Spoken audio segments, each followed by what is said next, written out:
আল্লাহ তাআলা দরবারে আমরা শুকর গুজার করি যে আল্লাহ রাব্বুল আলামিন অন্যান্য বৎসরের ন্যায় এই বৎসর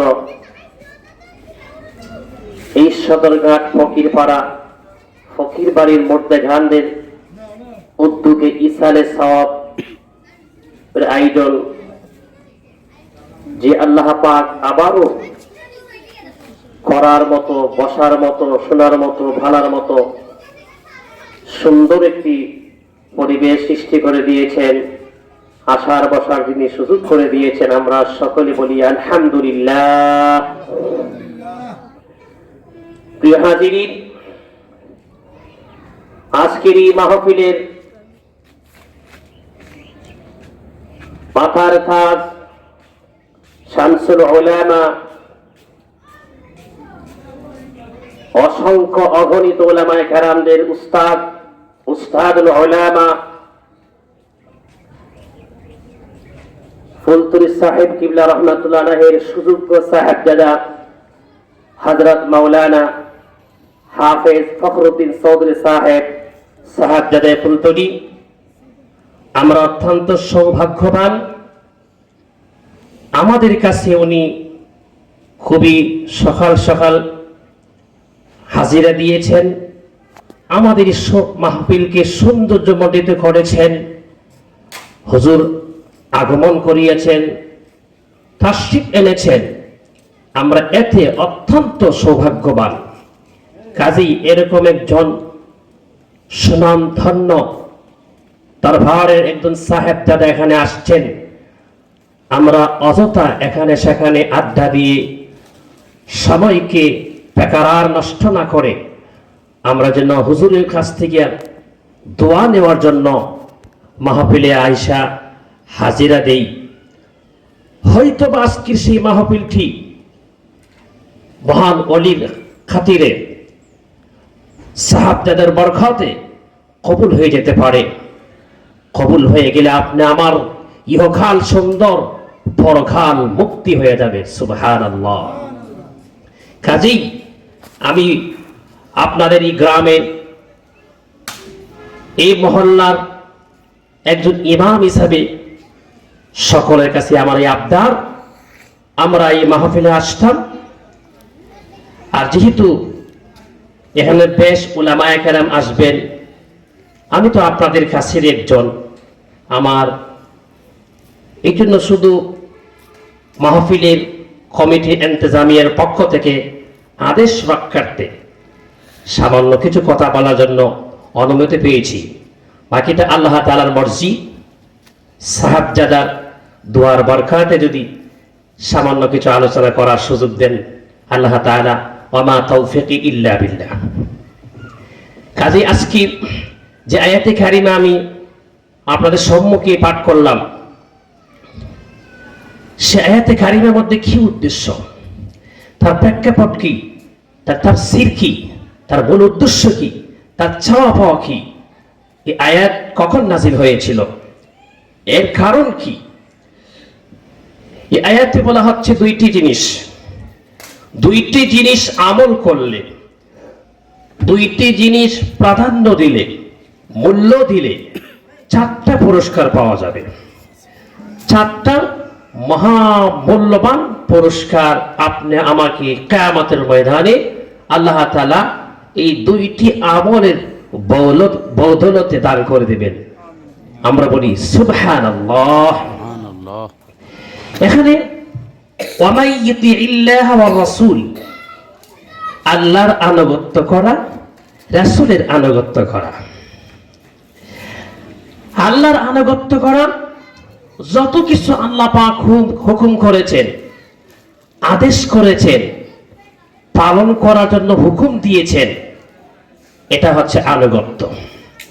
যত কিছু আল্লাহ তাআলা আমাদেরকে সমস্ত খারাপ কাজ থেকে বিরত থাকার জন্য, বর্জন করার জন্য নিষেধ করিয়াছেন, তাকে এক বাক্যে মেনে নেওয়া, তার নাম আনুগত্য। ওইটা হচ্ছে রবের আনুগত্য, রাসূল পাক সাল্লাল্লাহু আলাইহি ওয়াসাল্লামের আনুগত্য, আল্লাহ পাকের হাবিব যতগুলি সুন্নাহ মোতাবেক আমাদেরকে আদেশ করিয়েছেন, হুকুম করিয়েছেন, তরিকা দিয়েছেন, শরীয়ত দিয়েছেন, এগুলি সব কিছু মানার নাম আনুগত্য। রাসূল করিম সাল্লাল্লাহু আলাইহি ওয়াসাল্লাম যে সমস্ত কাজ থেকে বিরত থাকার জন্য বলছেন, বর্জন করার জন্য বলছেন, এই সমস্ত কাজ এক বাক্যে বর্জন করা নাম হচ্ছে আনুগত্য। কিছু মানলাম, কিছু ছাড়লাম, এর নাম আনুগত্য নয়। কিছু আমল করলাম, কিছু আমল করলাম না, এর নাম আনুগত্য নয়। কিছু আমরা জানি, জানার পর আমল নাই, এর নাম আনুগত্য নয়। কিছু জানি না, না জানার চেষ্টা করি, জানার জন্য চেষ্টাও করি না, তাহলে পরিপূর্ণ আনুগত্যের ভিতরে আমরা পড়ি নাই। কাজে কি করতে হবে? আনুগত্য করতে হলে পুরোপুরি সেই আল্লাহর হুকুম যাহা করিয়াছে, কোরআনের মধ্যে বর্ণনা দিয়েছেন তাহা মানতে হবে, যাহা নিষেধ করিয়েছেন তাহাকে বর্জন করতে হবে। রাসূলের প্রতি আনুগত্য, আমরা যাহা উনি আদেশ করিয়াছেন, হুকুম দিয়েছেন, শরীয়ত পুঙ্খানু দিয়েছেন, তাহা আমাদের মানতে হবে। রাসূল করিম সাল্লাল্লাহু আলাইহি ওয়াসাল্লাম যাহা নিষেধ করিয়েছেন তাহা থেকে আমাদেরকে বর্জন করতে হবে, আনুগত্য। এইবার দুইটা জিনিস আনুগত্য করলে, পরিপূর্ণ করতে পারলে, তার জন্য পরকালে 4টা পুরস্কারের মধ্যে কোন না কোন একটা তার হাসিল হয়। এখানে দুইটা আনুগত্য করলে কি হবে? ومن يطع الله والرسول فاولئك مع الذين انعم الله। বলা হচ্ছে কিয়ামতের ময়দানে ইনআম প্রাপ্ত ব্যক্তিবর্গ, ইনআম প্রাপ্ত যারা হয়েছেন, পরকালে যারা আল্লাহর ইনআম প্রাপ্ত হয়ে উচ্চ মাকাম পাবেন, তাদের সাথে যারা এই দুইটা আমল করবে, এই দুইটা জিনিস আনুগত্য করবে, তাদের সাথে কিয়ামতে আল্লাহ তাআলা জান্নাতবাসী বানায় দিবেন। সুবহানাল্লাহ। তাহলে আনুগত্য করতে হবে। ومن يطع الله والرسول فاولئك مع الذين انعم الله عليهم من النبيين والصديقين والشهداء والصالحين। এখানে 4 শ্রেণীর বিশিষ্ট যাদের নাম উল্লেখ করা হয়েছে, নবীগণ, সিদ্দিকগণ, শহীদগণ, সালিহগণ। এই 4 শ্রেণীর ব্যক্তিদের সাথে আমাদের পরকালে আল্লাহ পাক জান্নাত দান করবেন যদি আমরা আনুগত্য করতে পারি। তাহলে আমরা কি আনুগত্য করলাম? কোরআন হাদিসে যা বলা হচ্ছে তাহাই আলেম ওলামা বলে, তাহার নাম তাহা মানতে হবে, জানতে হবে। কাজে কি করতে হবে? আনুগত্যের পরিপূর্ণতা হাসিল করতে গেলে হক্কানি পীর মাশায়েখদের দরবারে আমাদের যাতায়াত থাকতে হবে, তাদের তাওয়াজ্জু দিতে হবে, তাদের তরিকা নিতে হবে। তাহলে আমাদের মধ্যে আনুগত্যের কিছুটা ক্লাস শ্রেণী বিশেষভাবে আমাদের মধ্যে প্রবেশ করবে। যাই হোক, তাহলে নবীগণ কারা? আল্লাহ তাআলার পক্ষ থেকে যাদেরকে মনোনীত করে দুনিয়াতে প্রেরণ করেছেন তারাই হচ্ছে নবী। আর সেই নবীদের কাছে আল্লাহ তাআলা বার্তা পৌঁছিয়ে দেন জিবরাইলের মাধ্যমে, ফেরেশতাগুলির মাধ্যমে। তাদেরকে বলা হয় নবী। দুইটা জিনিস দ্বারা আনুগত্য করবে আল্লাহ এবং রাসূলের, তাদেরকে বলা হচ্ছে নবীদের সাথে জান্নাতে অবস্থান করবে। সুবহানাল্লাহ। আর দ্বিতীয় নাম্বার হচ্ছে ওয়াসিদ্দিকিন, সত্যবাদী গণদের সাথে, সিদ্দিকদের সাথে পরকালে জান্নাতে অবস্থান করবে যদি আমরা আনুগত্য করার মতো করতে পারি। ও সিদ্দিকগণ কারা? আল্লাহর নবীগণ যে সমস্ত আদেশ করিয়াছেন, যে সমস্ত হুকুম করেন, শরীয়তের যেগুলি বলেন, বিনা বাক্যে, প্রশ্নহীন অবস্থায়, বিনা প্রমাণে যে ব্যক্তি নবীদের কথা মেনে নেয় তাকে বলা হয় সিদ্দিক। নবী যখন কোন আহ্বান করে, শরীয়তের পথের দিশা দেয়, সে কোনো প্রশ্ন ছাড়াই যেই নবীর কথা মেনে নেব, নবীদের কথা মেনে নিল, তাকে বলা হয় সিদ্দিক। তাহলে যদি আপনি আমি আল্লাহর আনুগত্য, রাসূলের আনুগত্য করতে পারি, তারা সিদ্দিকগণদের সাথে জান্নাতে থাকবেন। সুবহানাল্লাহ। তৃতীয় হচ্ছে ওয়ান্নাবিয়্যিন ওয়াস-সিদ্দীকিন ওয়াশ-শুহাদা, শহীদগণ। শহীদগণ কারা? যারা নবীরা আল্লাহর দ্বীনের জন্য আহ্বান করবে, দ্বীন কায়েমের জন্য আহ্বান করবে, নবীগণ বুঝাবে, নসিহত করবে। যে সমস্ত ব্যক্তিরা আল্লাহর নবীর কথা শুনে আল্লাহর জন্যে, দ্বীনের জন্যে শরীরের তাজা রক্ত ঢেলে দিতে পারে, তাকে বলা হয় শহীদ। সুবহানাল্লাহ। তারাই হচ্ছে শহীদ। নবীদের কথা অনুসরণ অনুকরণ করার সাথে সাথে এক বাক্যে মেনে নেই, তার সমস্ত কিছু, স্ত্রী পুত্র ছেলে মেয়ে ধন সম্পদ দৌলত টাকা পয়সা গাড়ি বাড়ি নারী যত কিছু আছে সব কিছু থেকে তারা নবীর কথাকে প্রাধান্য দিয়েছে, আর নবীর কথা শুনে শুনে আল্লাহর রাস্তায় শহীদ হয়ে গেছে, তাদেরকে বলা হয় শহীদ। সুবহানাল্লাহ। তাহলে আনুগত্য আল্লাহর রাসূলের করলে শহীদদের সাথে কিয়ামতের ময়দানে তাকে সম্মানী করে জান্নাতে অবস্থান করে দিবেন। সুবহানাল্লাহ। 4 নম্বর হচ্ছে কি? ওয়াস-শুহাদা ওয়াস-সালিহিন। সালিহিন কারা? নেককার ব্যক্তিগণ, আমলধার, ফরহেজগার, আমলি মানুষ, তাদেরকে বলা হয় সালেহ। জীবনে যে ব্যক্তিগুলি দুনিয়ার জীবনটা তার যখন আল্লাহ রাস্তায় চালায়া দেয়, কাটায়া দেয়, প্রত্যেকটা অসৎ চিন্তা, প্রত্যেকটা অসৎ কাজ যার থেকে দূর করে দিয়ে তার জীবনটা ইসলামের জন্য দিয়েছে, তাকে বলা হয় সালেহিন। জোরে বলি সুবহানাল্লাহ। প্রত্যেকটা অসৎ চিন্তা, অসৎ কাজ যত কিছু আছে, যে ব্যক্তি আল্লাহর ভয়ে, আল্লাহর আনুগত্য করার পরে, নবীর আনুগত্য করার পরে তার যত অসৎ কাজ আছে, অসৎ চিন্তা আছে, তার দেহ মনকে, তার হাতকে, তার জবানকে, তার চোখকে, তার পাকে, তার সমস্ত অঙ্গ প্রত্যঙ্গকে, সমস্ত পাপ পঙ্কিলতা হইতে যে তার জীবনটাকে বাঁচায়া নিল, তাকে বলা হয় সালিহিন। জোরে বলি সুবহানাল্লাহ। অর্থাৎ প্রত্যেকটি কাজে করবে, অসৎ চিন্তা থেকে, অসৎ গুনাহের কাছ থেকে, অসৎ কর্ম থেকে, যার দেহ মন হাত পা চোখ নাক কান সমস্ত বডিকে বাঁচায়া রাখলো গুনাহের কাছ থেকে, সে কেবলমাত্র আল্লাহর আনুগত্য, রাসূলের আনুগত্য করার কারণেই সে বাঁচায়া রাখলো, তাকে বলা হয় সালেহিন। সুবহানাল্লাহ। এবার আসুন, সে আয়াতে কারিমে কেন নাযিল হচ্ছিল? আল্লাহর নবীর সাহাবী আম্মা জান আয়েশা সিদ্দিকা রাদিয়াল্লাহু তাআলা আনহা, বুখারী শরীফের মধ্যে বর্ণনা আসছে, একজন সাহাবী উনি যখন বললেন, নবী,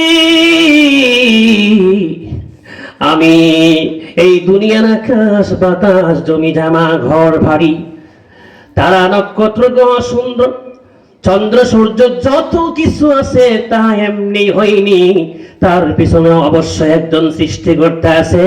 নবী গো, আমি সাক্ষী দিলাম, আমি এক বাক্যে আল্লাহর প্রতি আমি ঈমান আনলাম। সুবহানাল্লাহ। এই সাহাবী আমর ইবনে মুররা আল-জাহদি রাদিয়াল্লাহু তাআলা আনহু, উনি বলেন, ইয়া রাসূলুল্লাহ, আমি মেনে নিলাম, সাক্ষ্য দিলাম আল্লাহ এক। আমি সাক্ষ্য দিলাম আল্লাহ এক। শুধু তাই না গো নবী, আমি আরো সাক্ষ্য দিয়েছি আল্লাহর নবী যিনি আখিরি নবী, যিনি উনিও সত্য নবী, আমি সাক্ষ্য দিলাম। আর আমি 5 ওয়াক্ত নামাজ আদায় করি, আমার সম্পদ থেকে, দৌলত থেকে আল্লাহর রাস্তায় আমি দান খয়রাত করি, আর রমজান মাসের সিয়াম আমি পালন করি। এরকম যখন নবী সামনে সাক্ষ্য দিতে লাগলেন, আমলের বর্ণনা দিলেন, আল্লাহর নবী হাত মোবারক, আঙ্গুল মোবারক দিয়ে ইশারা দিয়ে বলে, আমার সাহাবীরা, এই ব্যক্তি যদি আমলের প্রতি তার জীবনটা মৃত্যুবরণ হয়ে যায়, কিয়ামতের ময়দানে আল্লাহ রাব্বুল আলামিন ওই 4 শ্রেণীর লোকদের সাথে জান্নাতি বানায়া দিবেন। কারা? যারা এক বাক্যে মেনে নিয়েছে আল্লাহ এক, নবী প্রতি বিশ্বাস করে সাক্ষ্য দিয়েছে, 5 ওয়াক্ত নামাজ আদায় করে, যাকাত দেয়, এবং কি তার যত দৌলত সম্পদ কিছু আছে রিজিক থেকে ইয়াতীম মিসকিন অনাথ অসহায় ব্যক্তির প্রতি হাত বাড়ায় দেয়। আর যে ব্যক্তি আল্লাহর আনুগত্য, রাসূলের আনুগত্য করার পরে, ইয়া আমল করার পরে, তখন সে সব কিছু স্বীকার করে নিল। আল্লাহর নবী বলল, ও আমার সাহাবীরা, সাক্ষী দেখো, এই ব্যক্তি যদি আমলের প্রতি মৃত্যুবরণ করে, আল্লাহ তাআলাকে জান্নাতে উচ্চ মাকাম দান করে দিবেন। সুবহানাল্লাহ।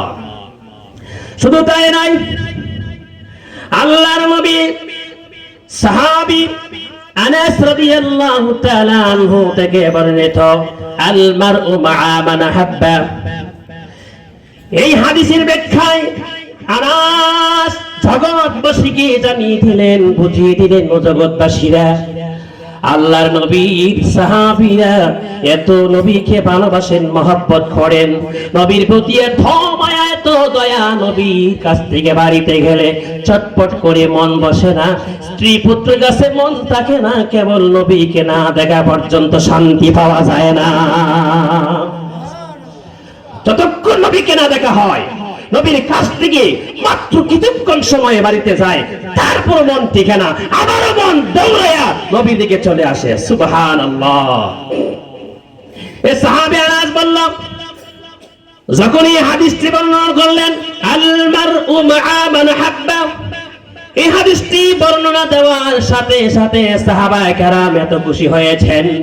ইতিহাস বলে, হাদিসের প্রেক্ষাপটে বলে, এত খুশি হয়েছেন সাহাবায়ে কেরাম, আর কোন বিষয়ে সাহাবীরা নবীর সামনে এত খুশি হয় না। সুবহানাল্লাহ। এর মানে কি? নবী গো, এত মহব্বত করি নবী, নিজের জানটা আপনার হুকুমে শহীদ হতে প্রস্তুত হয়ে যাই। আপন স্ত্রী পুত্র ছেলে মেয়ে মা বাপ থেকে আমি আমার জীবনটাকে আপনার নামে কুরবান করে দিলাম গো নবী। আমি আপনাকে এত ভালোবাসি, এত মহব্বত করি, কিয়ামতের ময়দানে যেন আপনার বন্ধুত্ব বানাইয়া আল্লাহর জান্নাতি মেহমান বানায়া দেয়। আল্লাহর নবীর এত ভালোবাসতেন সাহাবায়ে কেরামরা, তাদেরকে বলে আশিকে রাসূল। আমরা টাপি টুপি পাঞ্জাবি তসবিহ এগুলা নিয়ে খালি বেশ ধরলে হবে না, কিছু আশিকে রাসূলের মতো গুণ আমল চরিত্র ব্যবহার থাকতে হবে, তার নাম হবে আশিকে রাসূল। শুধু তাই নয়, এই সাহাবী এত খুশি হয়েছিলেন, আম্মা জানা আয়েশা সিদ্দিকা রাদিয়াল্লাহু তাআলা আনহা বলেন, একজন সাহাবী নবীর কাছে এসে বলে, নবী, আমি বাড়িতে যাই মন বসে না, যতক্ষণ আপনার কাছে থাকি ততক্ষণ শান্তি পাই, মজা লাগে, আরাম লাগে, ভালো লাগে। কিছুক্ষণের জন্য যদি বাড়িতে যায়, এখানে মন বসে না গো নবী, আমার মনটা ছুটে চলে আসে আপনার নিকটে। যতক্ষণ আপনাকে আবার না দেখতে পাই, আমার দিলে শান্তি পাই না। সুবহানাল্লাহ। কেমন ভালোবাসতেন নবীরে। আমি শান্তি পাই না, আমার আরাম লাগে না। আল্লাহর নবী কথা বলার সাথে সাথে নবী সাহাবী যখন আনন্দ দেখালেন, মায়া দেখালেন, দয়া দেখালেন, তখন আল্লাহর নবী বললেন, ও সাহাবী রে, যখন ওই সাহাবী বলল, ইয়া রাসূলুল্লাহ, আমি তো কিয়ামতের ময়দানে এখন যেভাবে আপনাকে ভালোবাসি, মহব্বত করি, কিয়ামতের ময়দানে আপনি তো সিদ্দিক, আপনি তো নবীদের সাথে উচ্চ স্থানে অবস্থান করবেন। দুনিয়াতে আপনাকে দেখতে পাই, আপনার কাছে থাকি, আপনাকে মায়া করি, মহব্বত করি, সামনে দেখার কারণে ভাই, কিন্তু পরকালে তো আপনি নবীদের সাথে উচ্চ মাকামে থাকবে, আমি তো উচ্চ মাকামে যাওয়ার সুযোগ থাকবে না। নবী গো, তখন আমি কি করতে পারি? এই মায়ার কথা বলার পরে হাদিস বলেন নবী কোনো কথা বলেননি, নবী নিস্তব্ধ হয়ে আছেন। সাহাবী এত মায়া দেখালেন, আমি তো নবীদের সাথে স্থান করব, এই সাহাবী আমার দুনিয়ায় মায়া করে, মহব্বত করে, বরং পরকালে তো অবশ্যই সে নবীদের সাথে যাওয়ার উনি দেখতেছি না। নবী তখন একটু নিস্তব্ধ হইলেন। আমার আল্লাহর বরদস্ত করে নাই, নবী সাহাবী এত ভালোবাসা দেখিয়া আল্লাহ তাআলা জিবরাইলকে দিয়ে পাঠায়া দিলেন, জিবরাইল রে, তাই আবার নবীর কাছে আয়াতে কারিমা শোনায়ে দাও, ওয়া মাইয়ুতিইল্লাহা ওয়ার রাসূলা ফাউলাইকা মা'আল্লাযীনা আন'আমা আল্লাহু আলাইহিম মিনান নাবিয়্যিনা ওয়াস-সিদ্দীকিনা والشهداء والصالحين وحسن أولئك رفيقا জোরে বলি সুবহানাল্লাহ। নবী আপনার সাহাবীরা এত মায়া করে আমি আল্লাহ খুশি হয়ে আয়াতে কারিমা আপনার কাছে নাজিল করে দিলাম, আপনি জানায়া দেন, শোনায়া দেন, তারা আপনাকে মায়া করবে। আল মারউ মা'a মান আহাব্বা, যারা মানুষ যাকে ভালোবাসবে, মানুষ তার সাথে থাকবে যাকে সে ভালোবাসে। এই হাদিস শোনার পর সাহাবায়ে কেরামরা আনন্দিত হয়েছিল, খুশি হয়েছিল। আল্লাহর পক্ষ থেকে আয়াতে কারিমা পাঠায়া দিয়া সান্ত্বনা দিয়ে বলো, নবী গো, যারা আপনাকে মহব্বত করে, আপনি কিয়ামতের ময়দানে আপনার সাথে তারা জান্নাতে অবস্থান করবে। সুবহানাল্লাহ, সুবহানাল্লাহ। এমন নবী, দয়াল নবী আর আসবে না জগতে, এমন নবী, মায়ার নবী আর আসবে না জগতে। কেমন ভালোবাসতেন সাহাবায়ে কেরাম, তারিখ কি বলে আশিকের রাসূল, নবীর জন্য জান দিতে প্রস্তুত। ইয়া রাসূলুল্লাহ, বাড়িতে যায় মনটা বসে না, মন ছুটে আসে আপনার কাছে, কেন যদি আপনার সাথে ভালো লাগে না? যতক্ষণ দেখি আপনাকে ততক্ষণ শান্তি পায়, মজা পায়, শান্তি পায়, আরাম পায়। আল্লাহ তাআলার পক্ষ থেকে আয়াতে কারিমা নাযিল করে দিলেন, তারা কিয়ামতে নবীদের সাথে জান্নাতি হবে। সুবহানাল্লাহ। শুধু তাই নয়, সাহাবী রাবিয়া ইবনে কাব আসলামী রাদিয়াল্লাহু তাআলা আনহু, এই সাহাবী নবীজির খেদমত করতেন, রাত্রির বেলা নবীর খেদমত করতেন, নবীকে পানি নিয়ে দিতেন, নবীর ইত্যাদি ইত্যাদি কাজে জড়িত থাকতেন। একদিন নবী বলেন, সাহাবী রে, তুমি কিছু আমার কাছে জানজা করো, কিছু আকাঙ্ক্ষা করো। সাহাবী সুযোগ পেয়ে বলে, নবী গো, আমি আর কিছুই জানজা করি না, আমি কিয়ামতের ময়দানে আপনার সাথে জান্নাতি হওয়ার জন্য আশা রাখি। সুবহানাল্লাহ। নবী সাহাবীরা বলেন, খায়রা যালিক, তুমি অন্য কিছু বলো, অন্য একটি আবদার করো। সাহাবী বলেন, নবী আমি যেটা আকাঙ্ক্ষা করিয়াছি, আশা করিয়াছি, আপনাকে কিয়ামতের ময়দানে জান্নাতি আপনার সাথে হতে চাই, আমি এর চাইতে আর কোন বড় আশা করতে পারি না। নবীর ভালো লেগে গিয়েছে।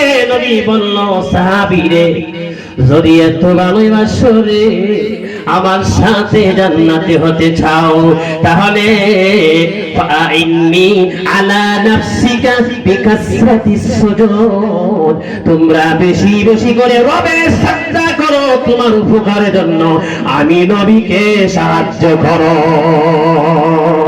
সুবহানাল্লাহ। আল্লাহ নবী নীরবে বলেন, সাহাবী তুমি কি চাও আমার কাছে? সাহাবী বলেন, ইয়া রাসূলুল্লাহ, পরকালে আপনার সাথে জান্নাতি হয়ে থাকতে চাই। নবী বলে, অগাইরা যালিক, দ্বিতীয় কিছু আকাঙ্ক্ষা করো, আবদার করো, সওয়াল করো। সাহাবী বলে, ইয়া রাসূলুল্লাহ, আমি আপনার সাথে জান্নাতি হওয়ার চাইতে এর চাইতে বড় সওয়াল আমার কাছে আর নাই। সুবহানাল্লাহ। আল্লাহ নবী বললাম, ফাইন্নি আলা নাফসিকা বিকাসরাতিস সুজুদ, আমার সাহাবী পরকালে তোমার উপকারের জন্য আর বেশি বেশি করে রাত্রে জাগিয়া জাগিয়া আল্লাহকে সিজদা করো, আর আমি নবীকে তোমরা সাহায্য করো। জোরে বলুন সুবহানাল্লাহ। এই হচ্ছে আনুগত্য। ওয়া ইতিইল্লাহ ওয়া রাসূল ফাউলাইকা মাআল্লাযীনা আনআমা আল্লাহ, যারা আল্লাহ এবং রাসূলের আনুগত্য করবে তারাই নবীগণ, সিদ্দিকগণ, শহীদগণ, সালিহগণ তাদের সাথে জান্নাতে অবস্থান করবেন। শুধু তাই নয়, আরেকটি হাদিস আসছে, আসআলুকা মুরাফাকাতাকা ফিল জান্নাহ। সাহাবায়ে কেরামরা বেশি বেশি করে আকাঙ্ক্ষা করতেন নবীর সাথে জান্নাতে থাকার জন্য। এজন্য আল্লাহর নবী বললেন, আল মারউ মা'a মান আহাব্বা। এই হাদিসটা শোনায়া দিলেন, যার সাথে যার মহব্বত তার সাথে তার হাসর হয়ে যাবে। অর্থাৎ মানুষ তার সাথে থাকবে যাকে সে ভালোবাসে। এই জন্য যারা নবীগণকে ভালোবাসে তারা কিয়ামতের ময়দানে নবীদের সাথে জান্নাতে অবস্থান করবে। সুবহানাল্লাহ।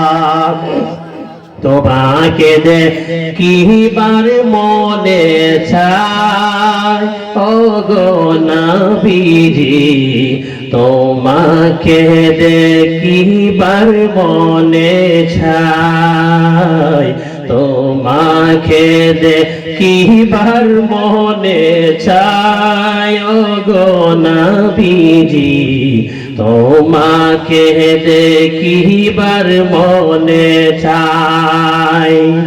তোমাকে দেখিলে পরে গুনাহগারের গুনাহ ঝরে, তোমাকে দেখিলে পরে গুনাহগারের গুনাহ ঝরে, তোমাকে দেখিবার মনে চায় গো নবীজি, তোমাকে দেখিবার মনে চাই, তোমাকে দেখিবার মনে চায় গো নবীজি, তোমাকে দেখিবার মনে চাই। সাহাবায়ে কেরাম এমনি ভাবে আল্লাহর নবীকে মহব্বত করতেন। আল্লাহ রাব্বুল আলামিন খুশি হয়ে আয়াতে কারিমা দিয়ে সান্ত্বনা দিলেন। আর একজন সাহাবী এসে নবীর সামনে স্বর্ণের আংটি হাতে ব্যবহার করে হাজিরে দিলেন। নবী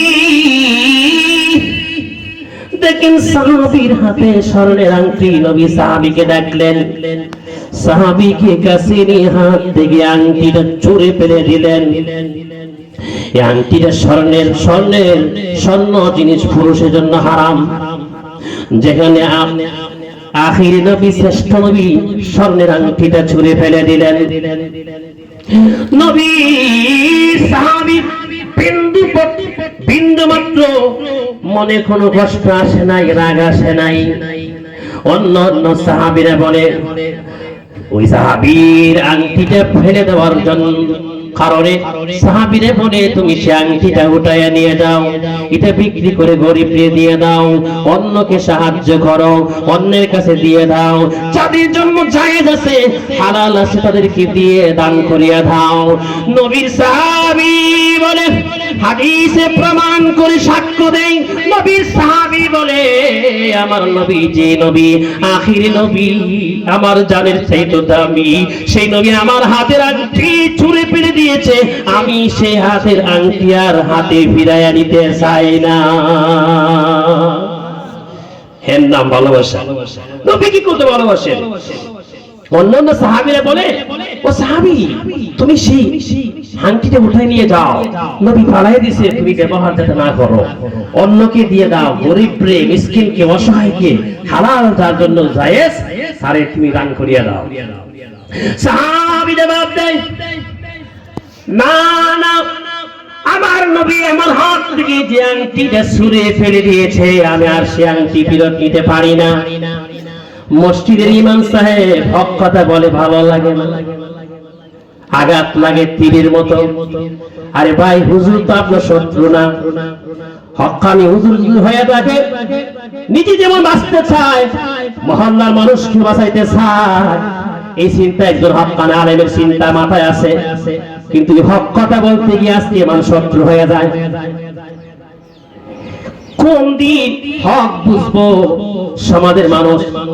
একদিন বুঝবো মরণের পর, ওই দিন বলবো হারে কেন নবীর কথা খুদে আমল করলাম না, সাহাবায়ে কেরামদের পথ অনুসরণ করলাম না, উলামায়ে কেরামদের কথা কেন মানলাম না, টিটকারি করতাম, মস্করা করতাম। রব্বানা আবসারনা ওয়া সামি'না ফারজি'না না'মাল সালিহান ইন্না মুকিনুন। মরে যাওয়ার পর যখন নিজের কানে শুনবে জাহান্নামের তেজস্বী পাওয়ারে, যখন কানে গর্জনগুলি আসবে, চোখ দিয়ে দেখবে, তখন বিশ্বাস করবে ইন্না মুকিনুন, তখন দৃঢ় বিশ্বাস হয়ে যাবে। এমন বিশ্বাস হবে তখন সাবধান হয়ে যাবে আর বলবে আল্লাহ দুনিয়ায় সব পেয়েছিলাম, নবী রাসূল পেয়েছিলাম, নবীদের ওয়ারিসরা উলামায়ে কেরামরা ওয়াজ করিয়াছিল, কোরআন হাদিস থেকে শুনছিলাম, মানলাম না, ঠিকরি করে উড়াইয়া দিয়েছিলাম। আল্লাহ আমাকে আর একটিবারের মতো দুনিয়ায় পাঠাইয়া দাও, ধন সম্পদ টাকা পয়সা তোমার রাস্তায় দান করে দিব।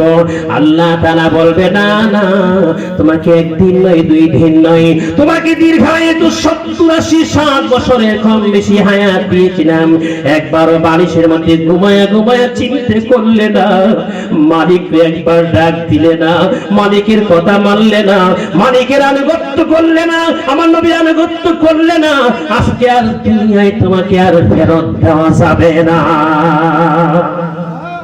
ওই দিন আফসোস আর কান্না ভেঙে গেল, কারণ হবে না, মানুষ তখন বুঝবে হুজুরের কথা কত মূল্য।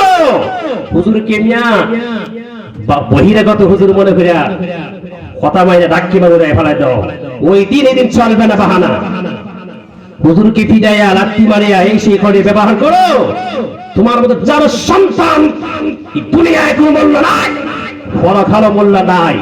বহুত ইতিহাস দেখতেছি হুজুরের সাথে মানুষ খারাপ ব্যবহার করতেছে, এই সমস্ত মানুষ কুলাঙ্গার, এরা হুজুরের সাথে বেয়াদবি করে, মুস্তাকে উলামা, মুস্তাকে রাসূল, রাসূলের সাথে বেয়াদবি করে, উলামার সাথে বেয়াদবি করে, এরা আসলে যার সন্তান। হাদি তারা হক বুঝে না, বাতিলের সাথে সম্পর্ক, হকের সাথে সম্পর্ক নাই। হাদি এটা বুঝতে হবে, ঈমান আকীদা মজবুত করতে হবে, আল্লাহর আনুগত্য করতে হবে, রাসূলের আনুগত্য করতে হবে। যারা আনুগত্য করবে তারা অবশ্যই হুজুরকে মহব্বত করবে, মায়া করবে। হুজুরের কথা কোনোদিন মানুষের জন্য অকল্যাণ হইতে পারে না। একজন ইমাম, একজন হুজুর, আলেম, পীর মাশায়েখ, তারা যেভাবে পরকালের বিভীষিকাময় আযাব থেকে বাঁচতে চায়, সমাজের মানুষকেও বাঁচাইবার জন্য এইরকম আলোচনাই করে, এই ফতি দেখায়, কিন্তু কারো লাগে তিক্ত, কারো লাগে ভালো। কেউ আমল করে, কেউ করে না, আবার কেউ আবার মস্কারা করে। এটা হতে পারে না। যেই মস্কারা করলো তার কপাল ফুললো, যে ঢং করলো সে তার জীবন ধ্বংস করলো। কাজে কি করতে হবে? একজন সমাজের ইমাম হচ্ছে ডাক্তার, যেভাবে ডাক্তার সমাজের আমাদেরকে সেবা দেয়, বিভিন্ন রোগের সেবা দেয়। ইমাম হচ্ছে সমস্ত দেশের ঘর সংসার থেকে নিয়ে পার্লামেন্ট পর্যন্ত একজন হুজুরের শিক্ষা দিবে, ডাক্তার। কোন কোন মানুষ রাজনীতির কথা বললেন না, আহারি হুজুর হারে আদার ব্যাপারে জাহাজের খবর নেই। হুজুররা যদি ঠিক না করে কে করবে? একজন মানুষ মেশিন নষ্ট হয়ে গেছে, মেশিন ঠিক করতে আরেক কেন জানলেওয়ালা আছে, যাইতে হবে। তেরা হয়ে গেছে, বাঁকা হয়ে গেছে, যে সোজা হতে গেলে জানলেওয়ালা যাইতে হবে। একজন রাজনীতিবিদ বাঁকা হইতে পারে না, ইসলামের বিরোধিতা করতে পারে না, কে ঠিক করবে? হুজুর ঠিক করবে। হুজুর আপনি রাজনীতি আলোচনা করেন না, কতক্ষণ জ্ঞানের সব হুজুর সমাজ সব শিখাইবে। একজন হুজুর হুজুরের কাছ থেকে রাজনীতি শিখবে, ব্যবহার শিখবে, চরিত্র শিখবে, আমল শিখবে, দ্বীন শিখবে, ইসলাম শিখবে, আমল শিখবে। একজন হুজুর হচ্ছে সমাজের সমস্ত ব্যক্তিদের জন্য ডাক্তার। মানলে তোমার জন্য কপাল ভালো, না মানলে তোমার কিছু হুজুরের কিছু আসা যায় না। বেয়াদবি করতে পারো, এই বেয়াদবি তোমার জন্য ইহকালও শাস্তিময়, পরকালও শাস্তিময় থাকতে হবে। তো মানতে হবে, আল্লাহর আনুগত্য করতে হবে। যাই হোক, বলছিলাম কি, সাহাবীর হাতের আংটি, স্বর্ণের আংটি ফেলে দিলেন নবীজি, ফেলে দিছে। সাহাবী একটু বিন্দু মাত্র রাগ করেন নাই, কষ্ট নেন নাই। উনি আরো ভাবলেন, আমার নবী যেখানে আংটি ফেলে দিয়েছে আমার জন্য ভালো করেছে। ওই সাহাবী নবীর প্রতি মহব্বত নিয়ে আংটি আর দ্বিতীয়বার তুলে নাই, এটা দিয়ে প্রমাণ করে দিয়েছে একটি হারাম বস্তু আঙ্গুলে লাগানোর কারণে আখিরি নবী ছুঁড়ে ফেলে দিয়েছে। এই আয়াতের মধ্যে আমরা লক্ষ্য করি, আল্লাহর আনুগত্য করি, নবীর আনুগত্য করি, তাহলে আমাদের মধ্যে আনুগত্য হওয়ার বাহিরে যে হারামগুলি আছে, আংটি যেভাবে ছুঁড়ে ফেলে দিয়েছে, আমাদের শরীর থেকে, আমাদের ভেতর থেকে, আমাদের চরিত্র থেকে, আমাদের আচার ব্যবহার থেকে এই সমস্ত খারাপ কাজকে এইভাবে ছুঁড়ে ফেলে দিয়ে আল্লাহর আনুগত্য, রাসূলের আনুগত্যের জন্য পাগল হয়ে যেতে হবে। সুবহানাল্লাহ। প্রিয় বন্ধুগণ, আল্লাহর নবীর সাহাবী স্বর্ণের আংটিকে চুরি ফেলে দিয়ে কারণে সে আংটি দ্বিতীয়বার তুলে নাই।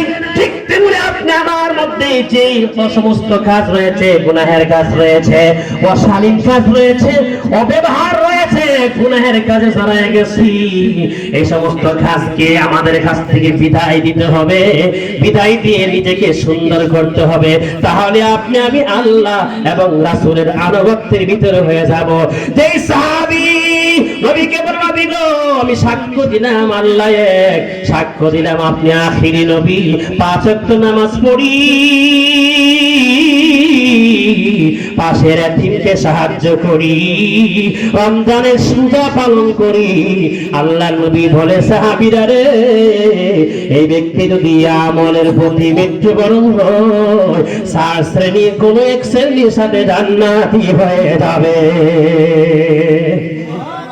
তাহলে কি করতে হবে?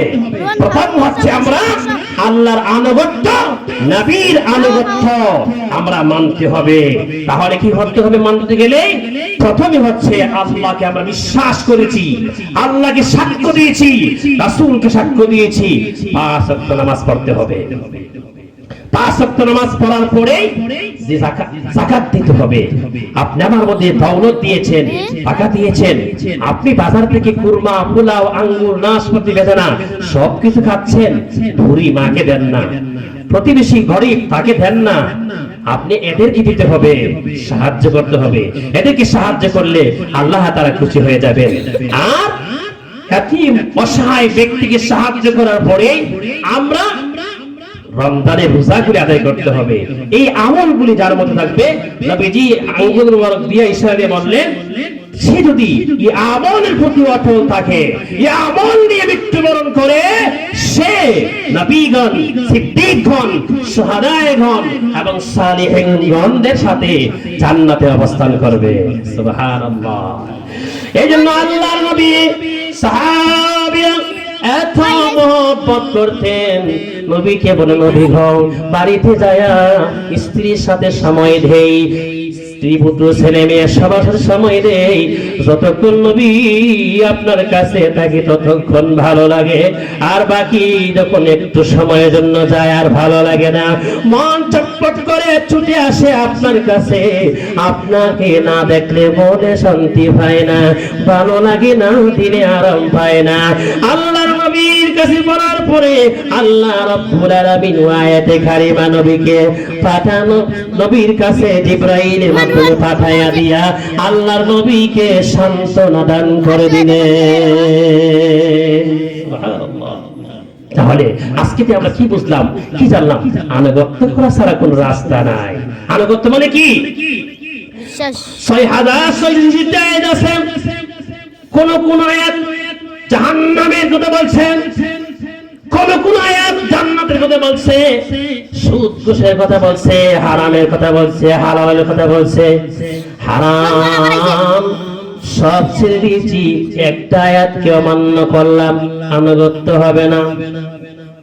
যে সমস্ত অশালীন কাজ হয়, গান বাজনা, এখানে হারাম রয়েছে। এখানে যদি গান বাজনার বিরুদ্ধে আয়াতে কারিমা এগুলা আমাদের অস্বীকার করি, তাহলে আনুগত্য হবে না। আর আনুগত্য যার মধ্যে নাই, সে কিয়ামতের ময়দানে শ্রেণীর সাথে জান্নাতি হবে না, জান্নাতের গন্ধ তার নাকে আসবে না। এর নাম আনুগত্য। আনুগত্য কেমন করেছেন সাহাবায়ে কেরাম, এত ভালোবাসতেন, এত মহব্বত করতেন। শুধু তাই নয়, এই আনুগত্য করার পরে সাহাবায়ে কেরাম নবীকে এত ভালোবাসতেন, এত মহব্বত করতেন। যেই সাহাবী ঝাঞ্ঝার কথা বলছিলেন, ঝাঞ্ঝা, নবী বললেন, সাহাবীরে তুমি আমাকে একটা আবদার করো, আবেদন করো।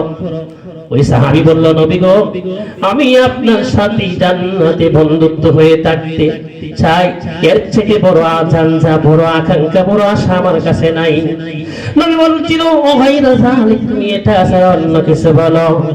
তারপর যখন বলে, না নবী গো, আমি আপনার সাথে পরকাল এই দুনিয়ার জীবনে আপনার সাথে সময় দিয়েছি, শান্তি পেয়েছি, মজা পেয়েছি, শান্তি দিলে সাথ লেগেছে। পরকালে নবী আপনি উপর স্তরে থাকবেন, আমি হয়তো জান্নাতি হইতে পারি, কিন্তু আপনার স্তর তো আমি লাভ করবো না। ওই দিন নবী আমরা কেমনে থাকবো? এরকম ভাবে যখন বললেন, হাদিসে আসছে, আসআলুকা মুরাফাকাতাকা ফিল জান্নাহ, সাহাবায়ে কেরামরা নবীর সাথে জান্নাতি হয়ে থাকার জন্য বিশেষভাবে নবীর কাছে দরখাস্ত করেছিলেন। সুবহানাল্লাহ। এই হাদিসে বলা হচ্ছে, সাহাবায়ে কেরামরা যেভাবে দুনিয়ার জীবনে মহব্বত করছেন, পরকালে যদি এভাবে মহব্বত করা অবস্থায় জান্নাতে নবীর সাথে অবস্থান করতে পারেন, সাহাবায়ে কেরামরা নবীর কাছে বিশেষভাবে দরখাস্ত করেছিলেন, আসআলুকা মুরাফাকাতাকা ফিল জান্নাহ, ইয়া রাসূলুল্লাহ, ইয়া হাবিবাল্লাহ, আমরা যদি পরকালেও আপনার সাথে জান্নাতি হয়ে থাকতে পারি, এই দরখাস্ত আপনার কাছে দিলাম। তখন আল্লাহ তাআলা এই আয়াতে কারিমা, ওয়া মান ইউতিইল্লাহা ওয়ার রাসূল ফাউলাইকা মা'আল্লাযীনা আন'আমা আল্লাহু আলাইহিম মিনান নাবিয়্যিনা ওয়াস-সিদ্দীকিন ওয়াশ-শুহাদা'i ওয়াস-সালিহিন ওয়া হাসুনা উলাইকা রাফীকা। এই আয়াতে কারিমা দিয়ে নবীকে সান্ত্বনা দান করেছিলেন। এরা কতই না উত্তম দল, কতই না ভালো দল। ওয়া হাসুনা উলাইকা রাফীকা, কত উত্তম দল, যারা এদের সাথী হয়ে যাবে তাদের কপাল খুলে যাবে। সুবহানাল্লাহ। তাহলে আনুগত্য ছাড়া রাস্তা নাই, আনুগত্য ছাড়া উপায় নাই। আনুগত্য করতে হবে, আনুগত্যের ভিতরে আমাদের জীবন পরিচালনা করতে হবে। যাই হোক,